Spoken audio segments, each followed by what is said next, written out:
So what are the barriers to Islamic transaction among halal SME owners in Malaysia?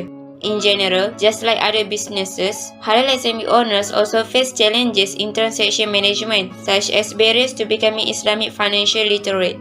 Especially in Islamic finance, SME owners must have complete knowledge and in-depth understanding of the basic implementation of Islamic financial management. For example, actual halal concepts such as halal details and halal condition are primarily in terms of transparency in conducting each transaction to preserve the owner to maintain halal integrity before, during and after acquisition. In addition, achieving an affordable business model framework or plan is also an important requirement in halal industry, as it can set clear estimates for many beneficial users more clearly along with real-time facts that will help make it easier for people to make informed decisions. However, now in the development era, we have current applications that are very effective in providing halal procurement, along with a clear halal business analytics model such as MyEHalal, which is a new medium now that is very useful to many SME owners. After that, the issue halal SME owners must face is that as an entity running a halal licensed business, they are responsible for paying consistently for halal certificates paid for 2 years. After all, this certificate is the most important issue because it is a way for us to identify whether the owner is conducting business transactions safely and securely, complying with the scope of halal in Islam. Supply chain is the network of all the individuals, organizations, resources, activities, and technology involved in the creation and sale of a product, including processes from raw materials to finished goods. Malaysia is one of the countries who has been applying halal supply chain management since the demand of halal product increased due to the majority of Muslims here. The objective of halal supply chain is to promote and extend the halal integrity that follows the Sharia law from the sources to the consumer purchase.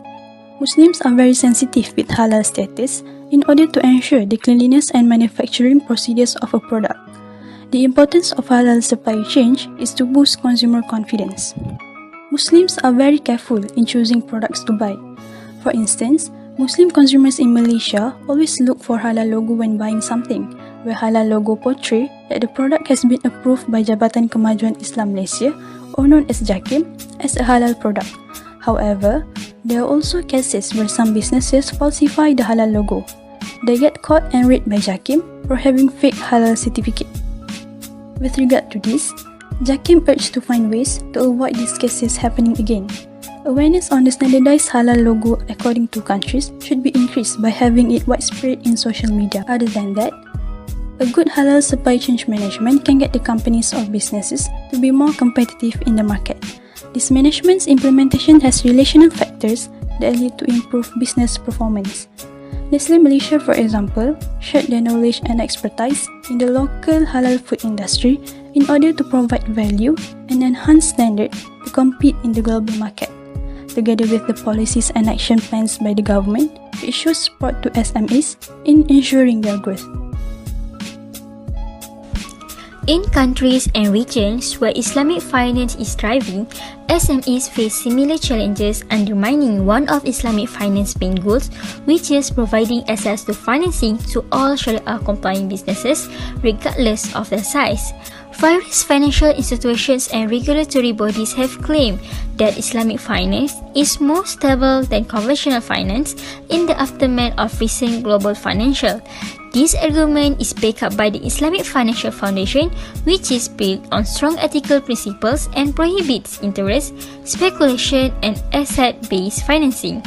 Furthermore, Islamic financial institutions are seen as a useful platform for boosting financial inclusion, particularly access to funding for SMEs, and so aiding growth and development.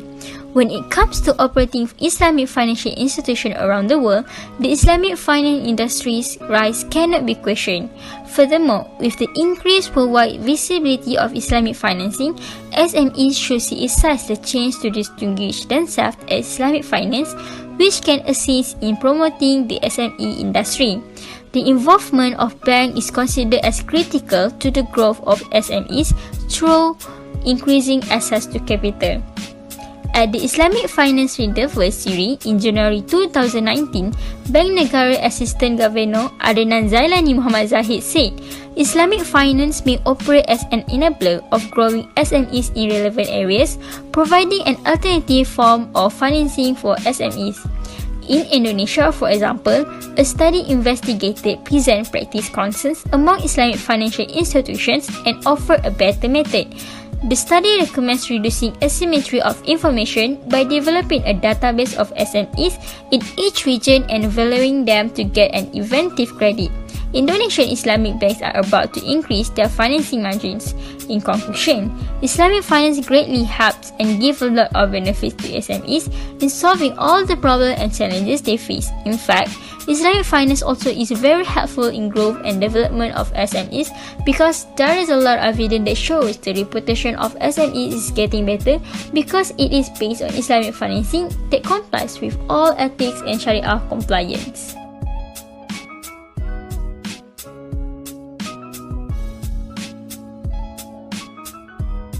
Next, I will explain how do halal or Sharia-based SMEs contribute to economic growth. SMEs under the Islamic-based transaction are known for promoting halal products, hence the world recognizes it as a new growth sector worth around $2.3 trillion. This halal industry or SMEs has consistently expanded into other fields such as pharmaceuticals, cosmetics, health products, toiletries, and medical devices, as well as service sector components such as logistics, marketing, print and electronic media, packaging, branding, and financing. Eventually, due to the variety of economic activities, this has led to the global GDP to increase. On the other hand, the popularity and demand for halal certified goods and service among non-Muslim consumers have been inclining as more consumers are looking for high quality, safe and ethical products. Consequently, this will motivate the producer of each respective halal SME to produce more goods. The production of halal goods in aggregate will stimulate the economy to grow.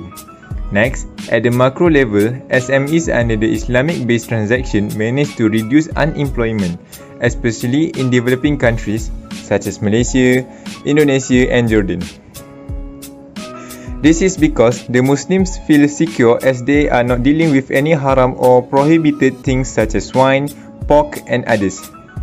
It is also proven that halal SMEs are contributing up to 36% of GDP in Malaysia.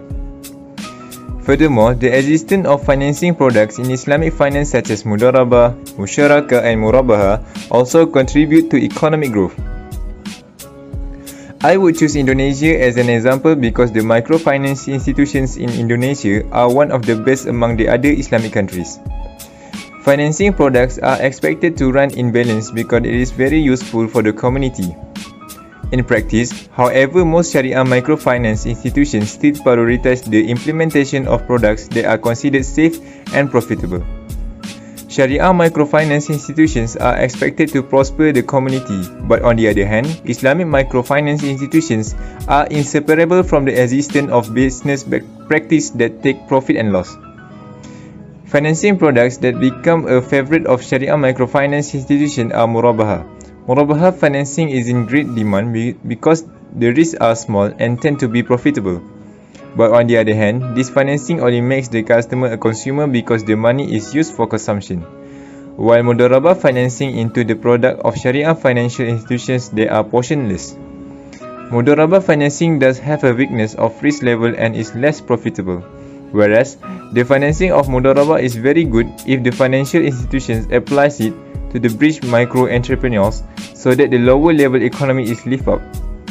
Consequently, the GDP for the year 2021 in Indonesia is 1.15 trillion, shows an increase compared to previous GDP which is 1.06 trillion. What are the best types of Islamic products that can be offered to SMEs? There are many Islamic products out there, especially in the Malaysian market. These products are usually provided by Islamic banking institutions in Malaysia such as Maybank Islamic Berhad or Bank Islam. In March 2020, Malaysia's Prime Minister announced a microfinancing program called ITECA. It is one of the initiatives included in the Economic Stimulus Package (ESP) that acts as an additional measure in assisting the B40 segment in generating sustainable income and achieving financial resilience. Bank Islam is one of the Islamic banks that produces ITECA. The Sharia concept applied in this product is tawarruq, which is a commodity purchased on a credit at a higher price. This commodity is then sold by the purchaser to a third party. The benefit of this product is that it does not require any type of collateral or guarantor. On top of that, the bank will only be taking 4% profit, which is way lower than Malaysia's average rate of 6.33%. Takaful coverage is not required, so customers are free to buy without needing to pay a premium on takaful fees. In the event of a customer settling the total amount of the product before it reaches maturity, he or she will be provided with an ibra or rebate on early settlement. Even though the benefits laid out may seem to be highly impressive, the trade-off of the 4% profit is that the maximum loan provided is only up to 50,000 ringgit.